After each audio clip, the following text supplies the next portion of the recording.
dead. Discovered in her own garage, in her Honda Pilot, which was chugging away.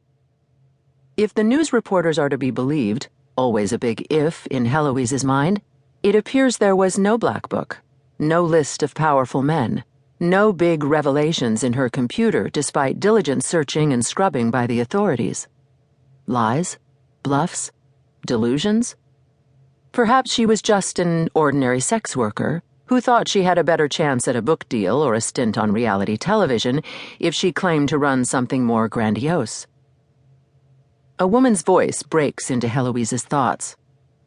"How pathetic," she says. "Women like that, all one can do is pity them." The woman's pronouncement is not that different from what Heloise has been thinking, yet she finds herself automatically switching sides.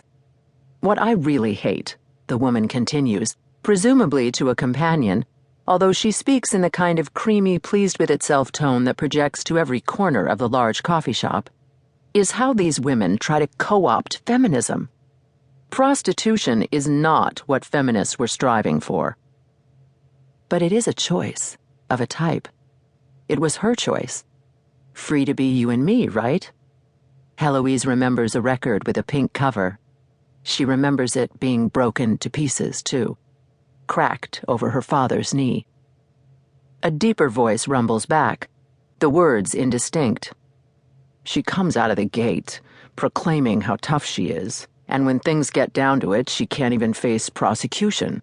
Kills herself, and she's not even looking at a particularly onerous sentence if found guilty. That's not exactly a sign of vibrant mental health.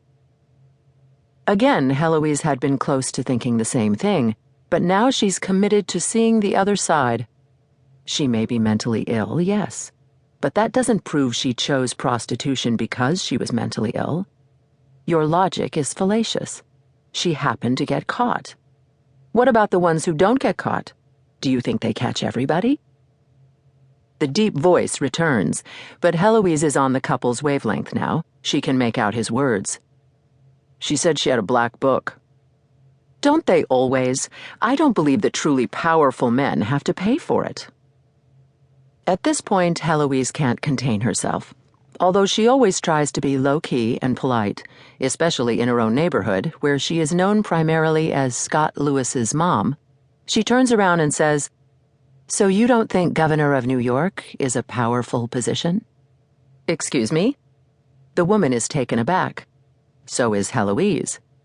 She had assumed the self-possessed voice would belong to another mom, fresh from the school drop-off. But this is a middle-aged woman in business attire talking to a man in a suit. They must be going to the office park down the street or on their way to a day of brokers' open houses or short sales. There has been an outbreak of auctions in the community, much to everyone's distress and worry. I couldn't help overhearing.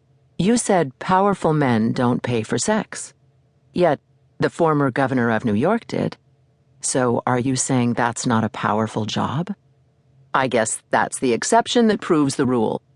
Actually, the saying should be the exception that tests the rule. It's been corrupted over the years. Heloise has spent much of her adult life acquiring such trivia, putting away little stores of factoids that are contrary to what most people think they know, including the origin of factoid, which was originally used for things that seem true but have no basis in fact. There's the accurate definition of the Immaculate Conception, for example.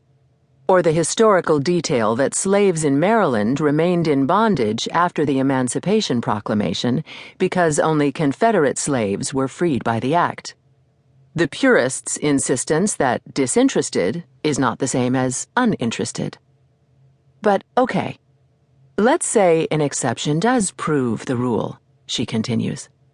Let me run through a few more exceptions for you. Senator David Vitter, Charlie Sheen, Hugh Grant. Tiger Woods probably, although I'm less clear on whether he visited professional sex workers or women in more of a gray area. I mean, you may not think of politicians, actors, and sports stars as inherently powerful, but our culture does, no? People are looking at her. Heloise does not like people to look at her unless she wants them to look at her, but she is invested in the argument and wants to win. Okay, so there are some powerful men who pay for sex, but they